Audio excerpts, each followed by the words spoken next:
Terrible. One of the things that I think we can also is stress is that, it's important that people get involved. And a lot of times in the human condition, things aren't important unless it's happening to me. Right. It's not really important how I get anywhere unless I really need a ride, or it's not important unless it happens to my immediate family.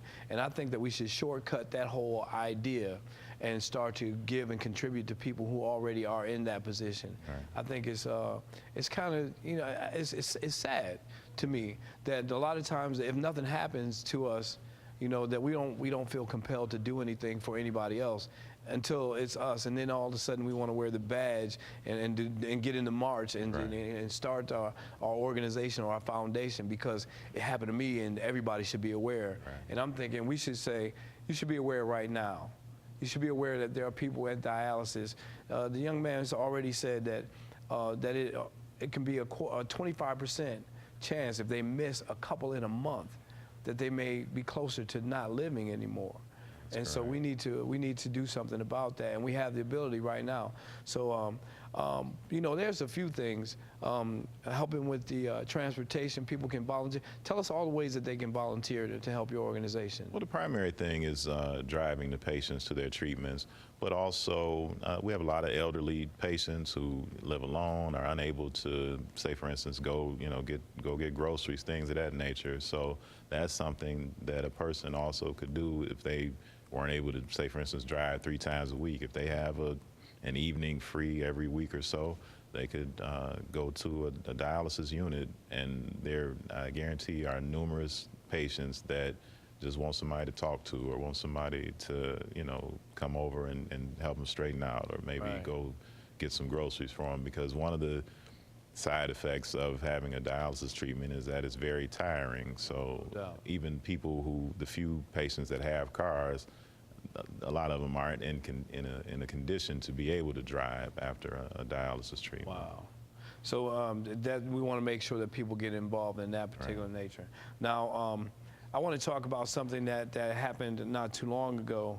There was a show called the Secret Millionaire. Right. And you were a beneficiary of being on that show and being involved in that show. Right. Tell us what it was like for you having that person come volunteer and without your knowledge of who they were, and then the after effects of what happened when he found out.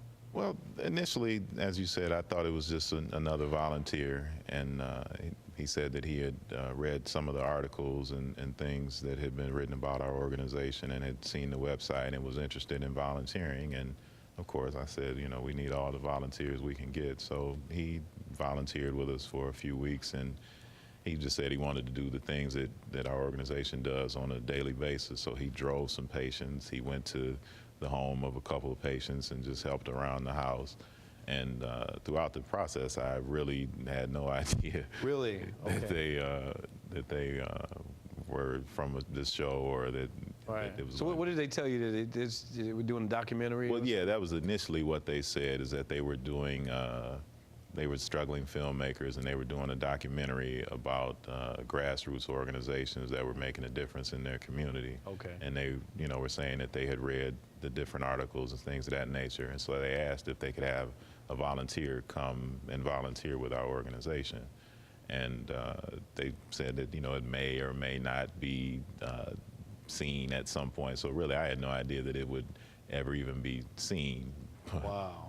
Really? Yeah. So they shoot all of this stuff for over a couple of weeks then, yeah, right? 2 or 3 weeks. Okay, and so then the final stages come, and the gentleman tells you exactly who he is. Yeah. Well, I found out both things in the same day, really. The last day because the gentleman was from out of town, I did know that, and so the last day he was saying that he was going to have to get ready to go back to where he lived. And he said, when we initially met and we were, just talking about our lives, things of that nature, he said, I wasn't completely honest with you.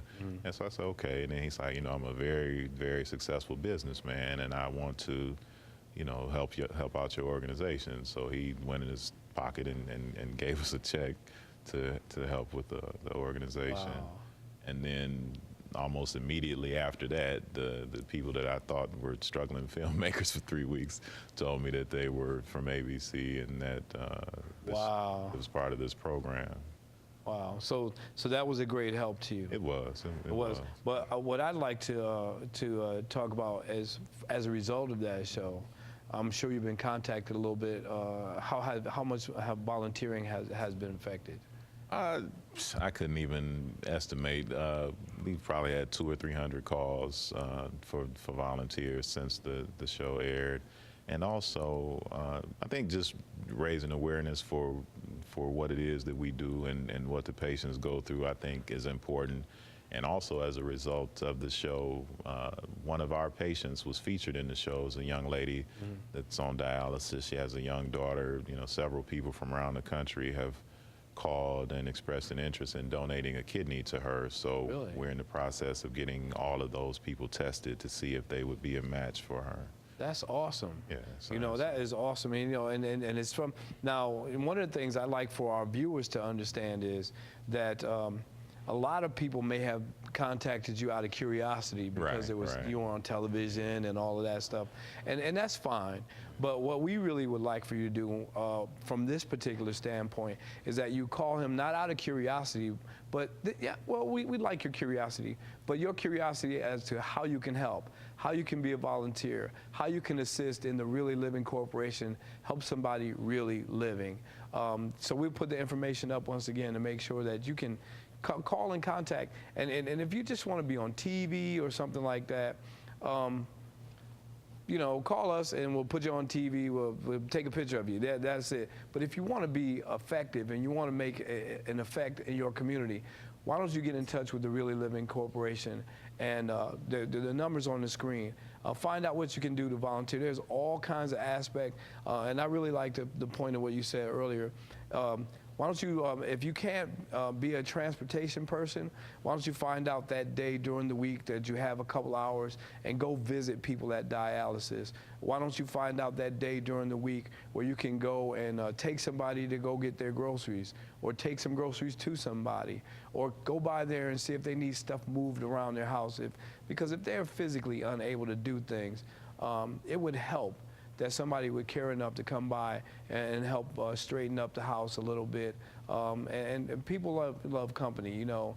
Misery ain't nothing that we want to deal with. People are what we want to deal with. People love company, you know, so make sure that you get in touch with them. As we start to get closer to ending our show, I know you have a benefit concert coming up. What is that? Who's going to be involved in that, and what is that going to be like? Well, yeah, it's our annual benefit concert, and it's coming up in a little bit. We have a jazz concert that we've chosen to be our annual event, and it's coming up pretty soon. And we got some great performers, you know, Grammy-winning performers at the concert, and it's going to be at the Charles H. Wright Museum. You want to tell us who one of those people might be, or are you going to Walter Beasley. You know. Really? Yeah. I am a big Walter Beasley fan, Yeah. really.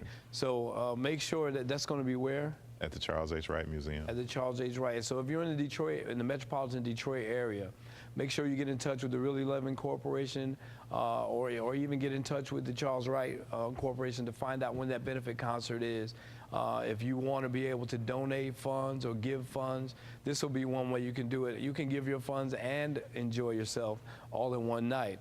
Right. So we want to make sure that you get in touch with them, call them and find out what they can do, what you can do to help the Really Living Corporation to be more than it is already in the community. It is a great help and a great system in the community where you help somebody. You know, I really applaud you, sir, on the things that you do. Appreciate it. And I think that we can help here at TCT and on Public Report. We can help by making sure that people get the word that the Really Living Corporation is trying to help people really living, you know, to do the really living right now. And some of it is a struggle. Some of it is difficult. And the best thing we can do is get involved and try to aid each other in the community. Is there anything else you would like to say to the community at large right now about how they can be of assistance to you? Well, no, my only thing is that, as we were discussing earlier, I was saying that most people aren't aware of actually what dialysis is and what a treatment entails.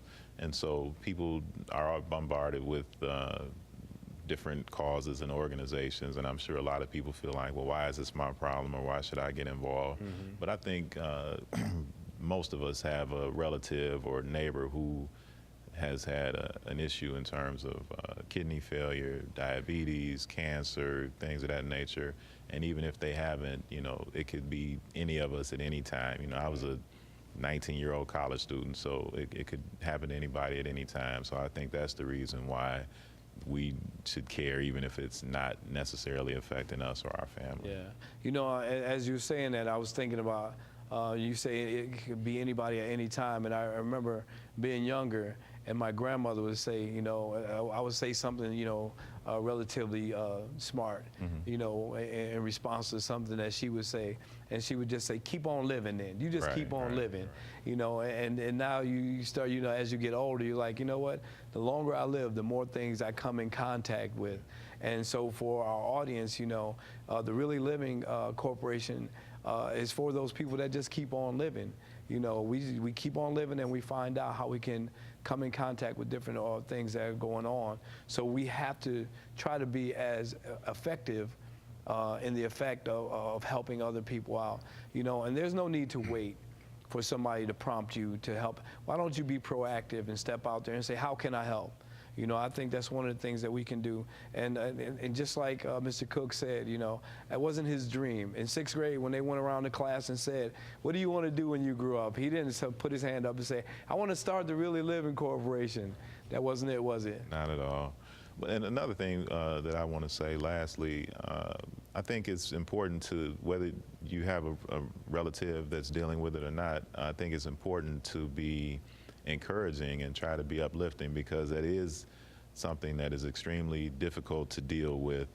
And, some people feel like they can't do it anymore. And, there were times when I felt like that. And I just found out recently that there was a dialysis patient who's 43 years old, married, had a 9-year-old son. He felt like he couldn't do it anymore, and nobody could convince him otherwise. He stopped going to his treatments, and as is the norm, he died within about 2 weeks. So it's important to, keep people's spirits uplifted and let them know that they do have something to live for, even if they are dealing with something like that.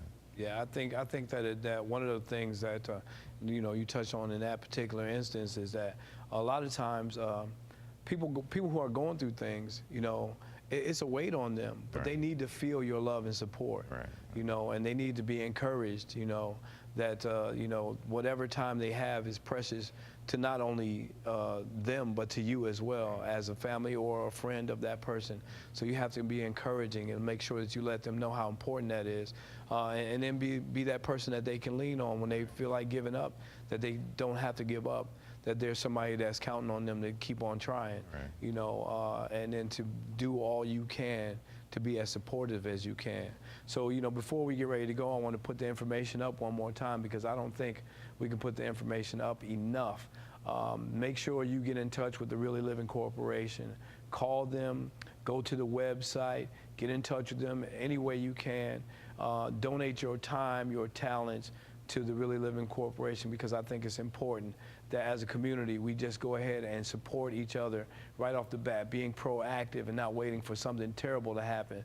We are great survivors, humans are great survivors of tragedies, but a lot of times we can avert some of the tragedies by being conscious and doing what we can to get involved ahead of time. So, Mr. Cook, thank you so much for joining us today, man. I really appreciate it. It's a wonderful service that you provide. Listen, if you want to be an effect in your community, you want to be effective in your community, make sure that you get in contact with those organizations. Just be supportive and do something positive. Volunteer, okay? We'll see you next time. This has been Public Report. Public Report discusses the issues of interest and importance to our viewing area. Please remember that the views expressed by our guests are their own and do not necessarily represent the views of TCT or the station.